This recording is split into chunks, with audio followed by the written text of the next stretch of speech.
Perhatikan wanita cantik ini yang pusarnya terlihat. Sang presiden datang untuk memenuhi perjanjian pernikahan dengan Satpam. Adik ipar berkata, 10 tahun lalu kamu menyelamatkan nyawa kakakku. Utang budi menyelamatkan nyawa lebih besar dari apapun. Jadi kakakku memutuskan untuk menikahimu. Kemudian sang presiden mengeluarkan kartu ban senilai 80 juta. Dia berkata, jika kamu tidak menerima perjanjian pernikahan ini, uang ini akan menjadi milikmu. Anggap saja aku membalas budi untuk menyelamatkan nyawaku dulu. Si penjaga kecil berkata, saya sarankan kalian pergi periksa ke rumah sakit, bagian saraf. Setelah bicara, dia pergi naik sepeda. Dia bilang kita ini gila. Aku ditolak. Kembali ke kantor. Dan si penjaga kecil buru-buru datang. Dia ingin ikut program kencan bersama ibunya, Fei Cheng Wurao. Tak lama lagi program kencan akan dimulai. Satu persatu tamu wanita cantik muncul dengan gemilang. Dan gadis yang disukai si Satpam kali ini adalah dia. Kemudian si Satpam muncul membawa bunga. Dan disambut dengan tepuk tangan meriah. Pembawa acara meminta si Satpam memperkenalkan dirinya sebagai Liu Fen. Dia seorang petugas keamanan. Gaji bulanan 3.000. Tapi percayalah. Tunggu sebentar. Bapak saya mau tanya. Apakah Anda sengaja berpura-pura miskin atau... Pak Meng, apakah kualitas pria di Fei Ai Wurao sekarang seperti ini semua? Yuan Xin, kita tidak boleh hanya karena dia adalah seorang satpam dengan gaji 3.000 per bulan. Lalu meremehkannya. Meremehkan? HMPH, gaji 3.000 per bulan? Ibunya dulu cuma seorang penyapu jalan. Dan sekarang hanyalah seorang pasien yang terikat di kursi roda. Keluarga miskin seperti ini. Apa yang bisa dia bawa kepada kita, wanita, untuk hidup bahagia? Ini hanya jebakan. Dan ini jebakan besar. Baiklah, dengan pertanyaan dalam hati kita, mari kita lihat VCR. Xin, aku tahu kamu meremehkan pekerjaanku yang tidak terhormat. Tapi aku bersedia bekerja keras untuk berubah demi kamu. Aku percaya selama aku cukup berusaha, aku bisa memberimu kehidupan yang kamu inginkan. Xin, tamu wanita nomor 3. Yuan Xinhe, sepertinya kalian berdua memang punya cerita. Kami pernah bersama selama 3 tahun. Jadi tujuan Anda datang kali ini adalah... Saya ingin melamarnya, saya mencintainya. Cinta bisa dimakan? Saya tetap dengan pendirian saya. Selama kamu bisa memberikan mahar 880.000. Aku setuju menikah denganmu. Ingatlah, hari ini adalah tenggat terakhir. Xin, aku sudah meminjam dari semua kerabat dan teman. Hanya ada 300.000. Benar-benar tidak ada cara lain. Kamu bisa menjual rumah ibumu. Liu Fen, ibumu meninggalkan sebuah rekaman untukmu.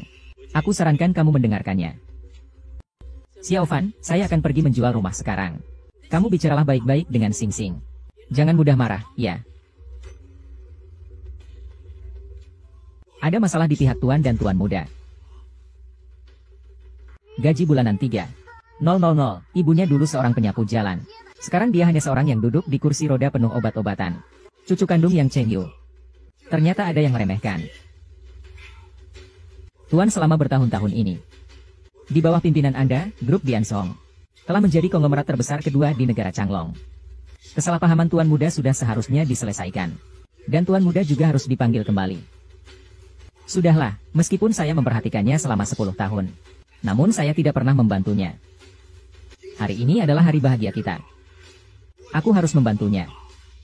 Kawan lama, antarkan aku ke Kota Naga. Berikan dia hadiah besar. Cepat pergi. Kita harus mengembalikan martabat cucuku. Sekarang mari kita serahkan panggung ini kepada pasangan ini. Kenapa?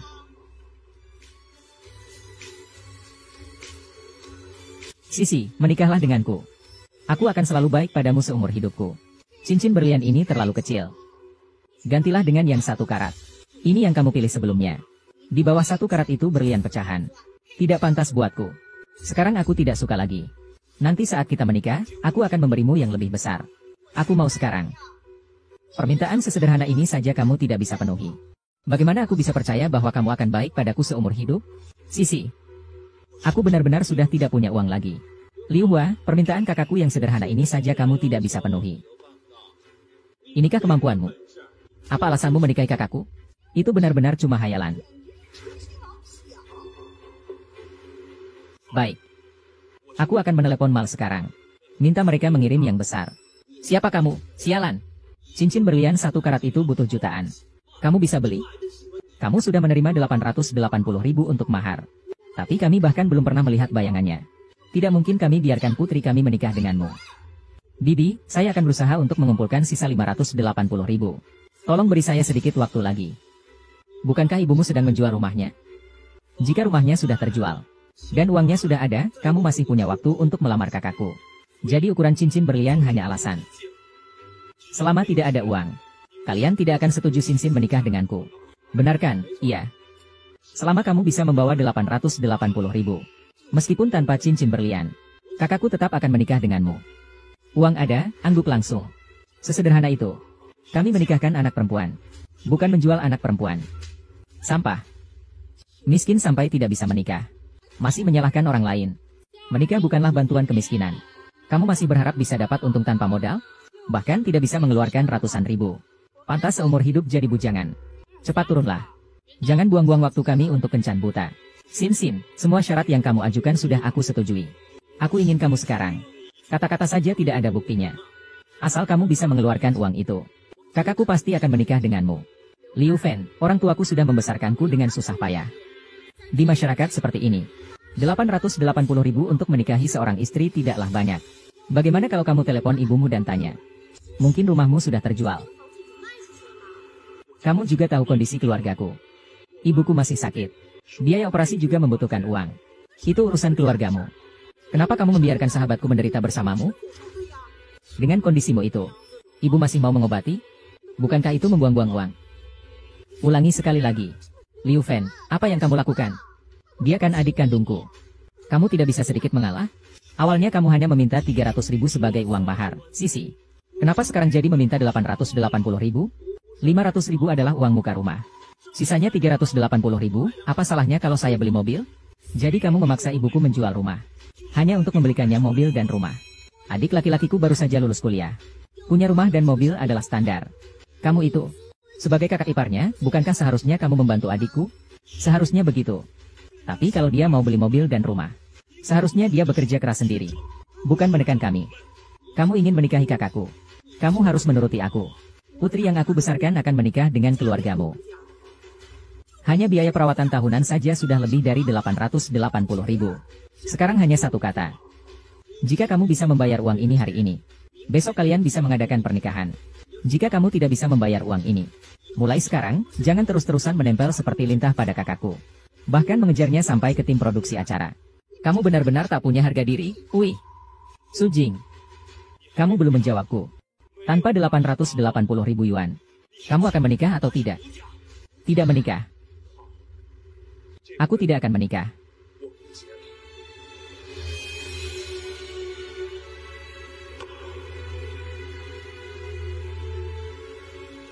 Adik, di kartu ini ada 300.000.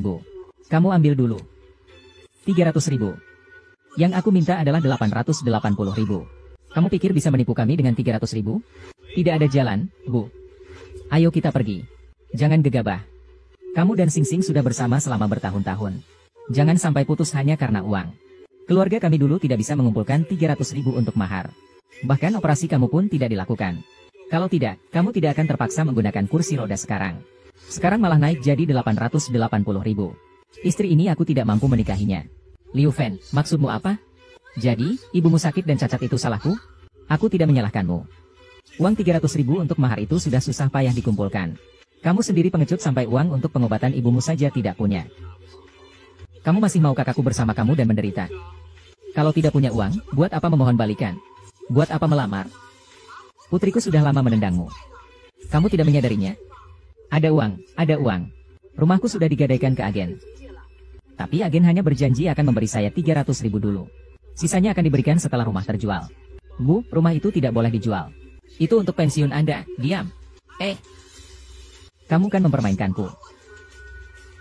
Belum juga terkumpul semuanya. Kakak, lihat banyak orang yang memperhatikan. Kita biarkan dua anak yang bertanggung jawab dulu. Setelah acaranya selesai, baru kita diskusi lagi. Arahkan kameranya ke atas. Beri gambar close-up yang besar.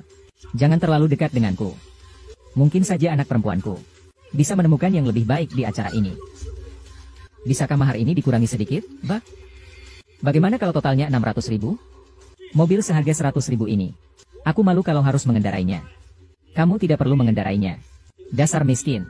Kalau bukan karena kamu menghalangi aku hari ini, kakak mungkin sudah menemukan suami kaya untukmu. Tante, coba pikirkan cara lain. Pinjam dulu ke kerabat. Tinggal kurang 180.000 yuan. Begini, aku buat surat utang. Sebulan lagi pasti aku bayar kembali. Lalu bagaimana jika tidak bisa membayarnya? Setelah sebulan, bukankah surat utang ini sama saja dengan selembar kertas tak berharga? Betul, surat utang ini tidak boleh ditandatangani. Aku harus segera melihat uang tunainya. Bukan, aku benar-benar tidak punya cara lain. Baiklah, buat keputusan. Buat orang ini menjauh dari putriku mulai sekarang.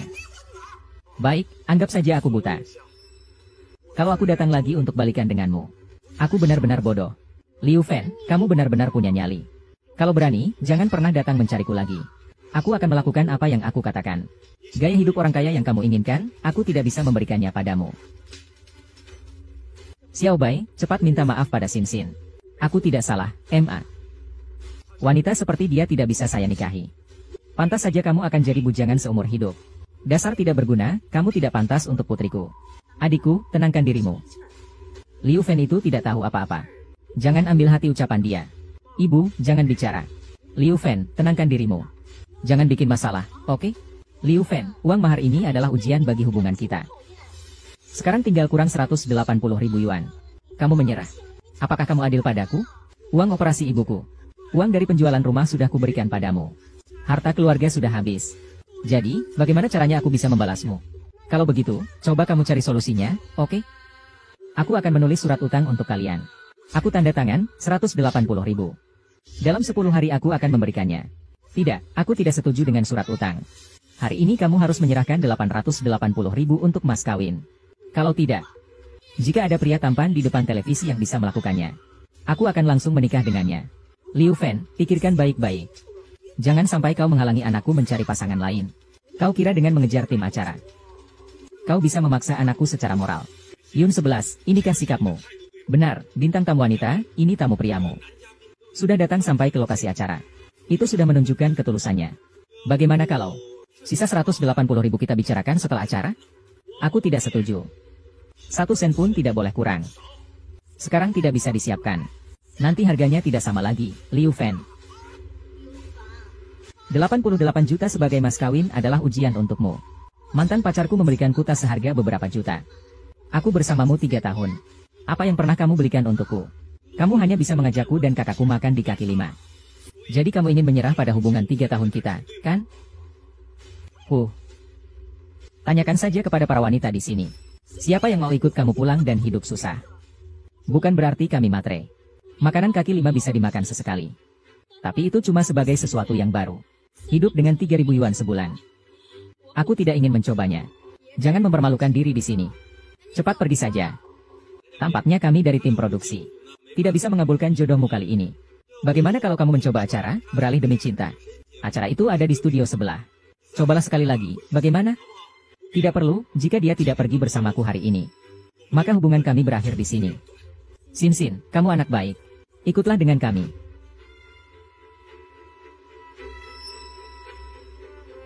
Xiao Bai, ini bos dari perusahaanmu, kan? Coba pinjam dari dia.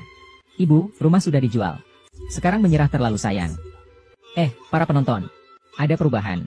Bos dari pria ini juga sudah datang ke lokasi syuting kami. Apakah dia bersedia membantu tamu pria kita? Kita tunggu dan lihat saja. Bang Wang, saya ingin minta gaji di muka. Mulai bulan depan, cukup beri saya 1.000 yuan saja. Tidak bisa, kau mau anakku makan angin? Xiao Fen, biar ibu yang membayar uang ini. Jangan potong dari gajimu. Kak Wang, saya pasti akan segera mengembalikan uang ini. Mana uangmu? Saya punya, tapi dengan alasan apa saya harus meminjamkan kepadamu? Pak Wang, lebih baik meruntuhkan sebuah kuil daripada menghancurkan sebuah hubungan. Tolonglah kami. Bantu kami, Anda. Anak Anda yang menggaji kami. Sebulan 3.000 yuan. Masih harus menghidupi keluarga. Masih harus cari makan. Masih harus membiayai pengobatanmu. Dengan apa harus dibayar? Saya akan bekerja paruh waktu untuk melunasinya. Saya benar-benar tidak mengerti. Kamu tidak punya banyak uang, kenapa melamar? Uang mas kawin semua dikeluarkan oleh orang tua saya.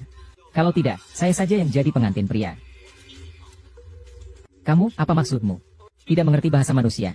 Ngasih mas kawin saja begitu susah. Wanita secantik ini Mengikutimu juga hanya akan sengsara.